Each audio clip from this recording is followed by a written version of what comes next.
Ministeerri muummee Itoophiyaa Dr. Abiy Ahmed har'a gaaffilee miseensota paarlaamaarraa ka'aniif deebii kennanii jiru. Dhimmoota gurguddoon as keessatti kan rakkoo nageenya biyyattii keessatti mul'atan keessumaa naannoo Tigraayii fi Oromiyaa akkasumas Amaaraa keessa gaaffiiwwan ijoo ka'an keessatti eeramu.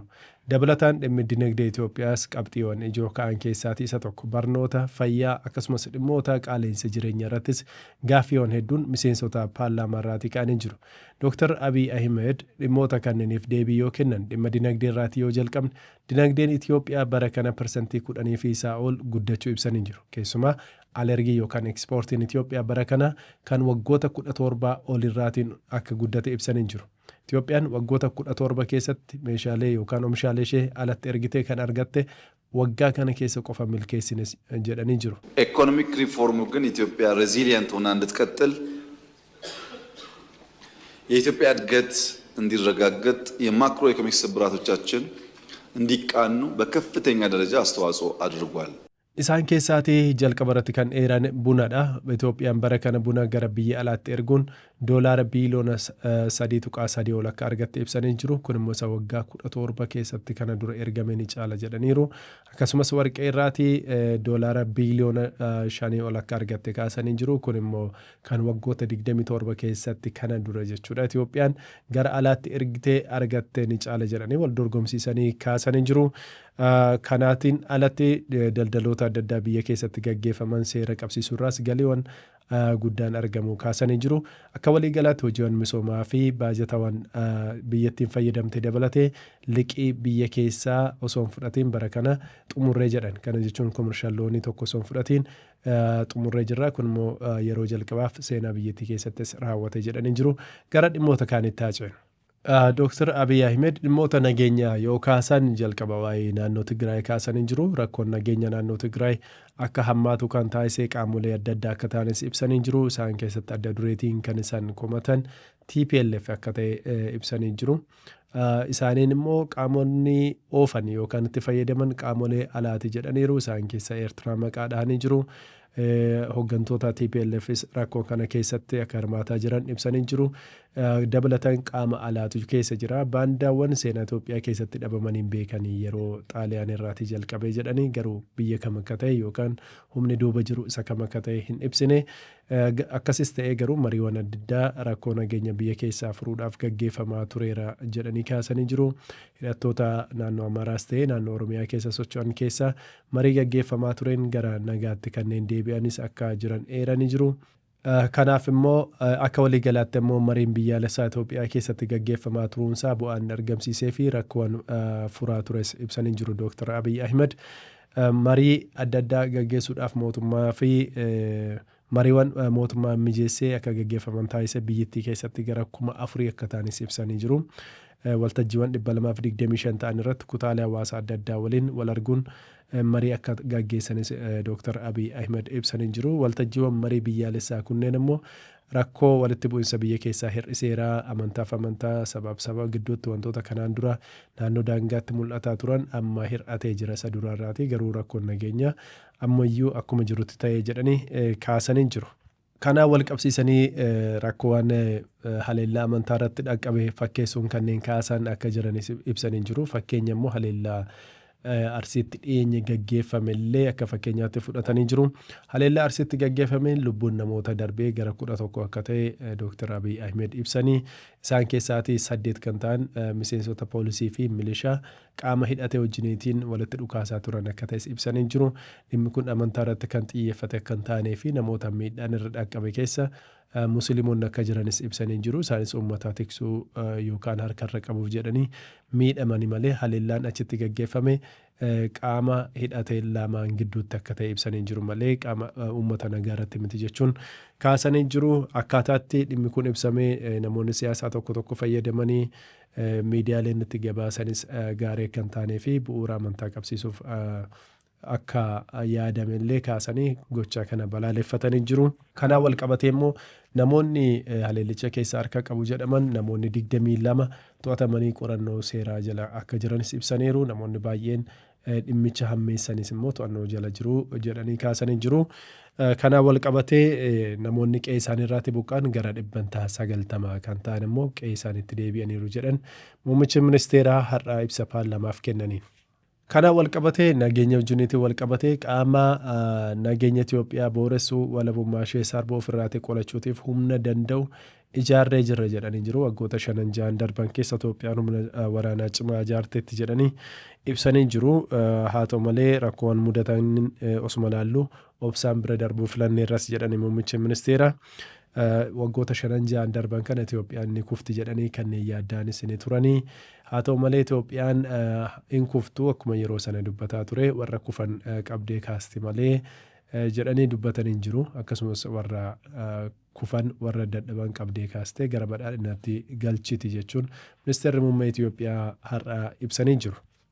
Akkasuma qaama isaa hin ibsin iyyuu malee rakkoo nageenya Itoophiyaa keessatti mudatuuf bu'uura isaa yookaan madda isaa ni beekna jedhanii jiru.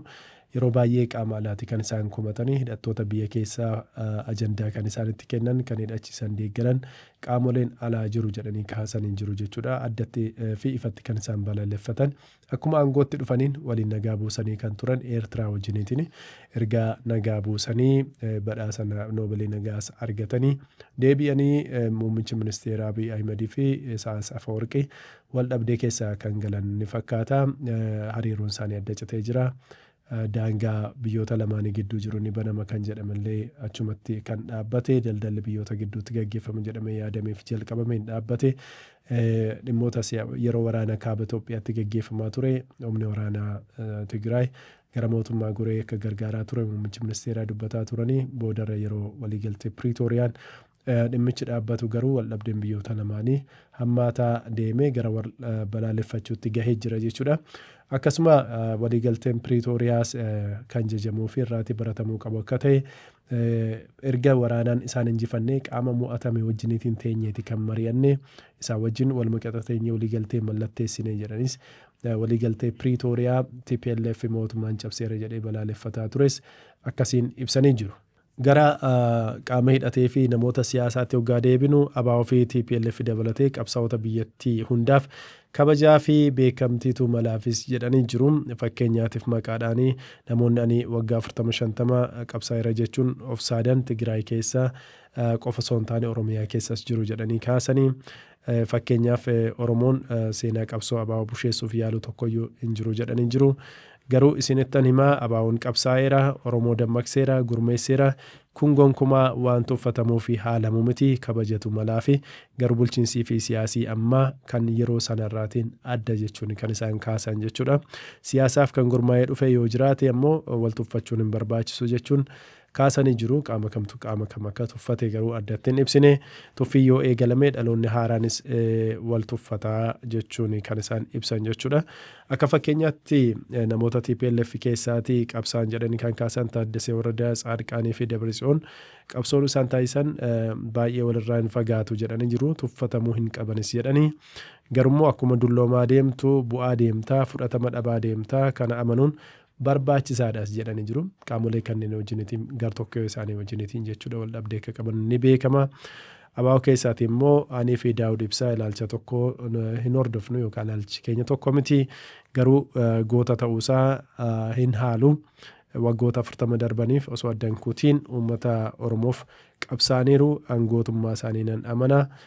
Kan isaan waliin qabsaa'ee garuu hin amanu jechuun tokko tokko kaasanii jiru jechuudha. Ilaalchi keenya adda garuu hojii isaan hojjetan uummata Oromoo akkaataa isaanitti dammaqsan garuu kabajaan hin kennaa fi nan amana jechuun kan isaan kaasan jechuudha. Kanaafidha kan isaan hunduu gootaa wal xiqqeessuurra walirraa barachuutu barbaachisa jechuun waa'ee paartiilee kanneenii fi namoota siyaasaa gameeyyii biyyittii keessa jiru kaasanii jiru jechuudha. Waa'ee humna waraanaa Itoophiyaas kaasanii jiru Dr. Abiy Ahmed keessumaatti raayyaan ittisa biyyaa osoo ofii du'uuti nu jiraachisa jedhanii kaasanii jiru. Yakkoota adda addaa keessatti iddootti qaamni nageenya mootummaa simatamu iddoowwan adda addaa ni jira. Oromiyaa keessa, Amaaraa keessa, qaamoleen hidhatanis miidhaa dhaqqabuuf akkasumaan himatamu. Isaan lameen garuu quba walitti qabu.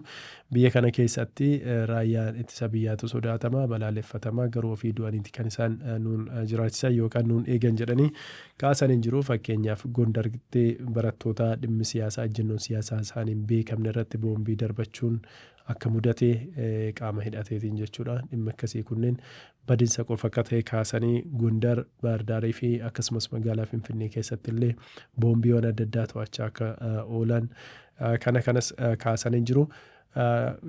Walii galatti waa'ee filannoo Itoophiyaan gaggeessitees kaasanii jiru. Injifannoo argatanis kaasanii 85 yookaan taa'umsaa jiru keessaatti 85 irratti paartiin badhaadhinaa kaadhimamtoota hin dhiyeessine ture. Kana jechuun immoo parsantii 15 irratti paartileen morkattoota bilisa ta'anii sagaleen kuwatame osoo hin jedhin akka isaan dorgomaniif yaanneeti kana taasisnee jedhani. Kana jechuun paartileen mo'atan jedhaman dorgomaa tokko malee darbanii jechuudha. Iddoo dorgomanitti iddoo hundas ta'uu baatu akkaataa isaan ibsan kanatti jechuudha. Kun immoo paarlaamaa keessa yaadonni adda addaa akka jiraatan barbaanne kana taasisnee kaadhimamaa otoo hin dhiisneef jechuunis kaasanii jiru. Filannicha kan gaggeeffamneef haleellaan addatti filannoo kanarratti gaggeeffameedhees kaasee jira Dr. Abiy Ahmed jechuudha. Akka waliigalaatti gaaffilee ka'an kanarratti dhimmoota barnootaa, dhimma fayyaa, baajata biyyattiin qabdu hundaafis deebii kennanii jiru. Gabaabumatti cuunfinee yoo ilaallu marii paarlaamaa har'aa kana fakkaata.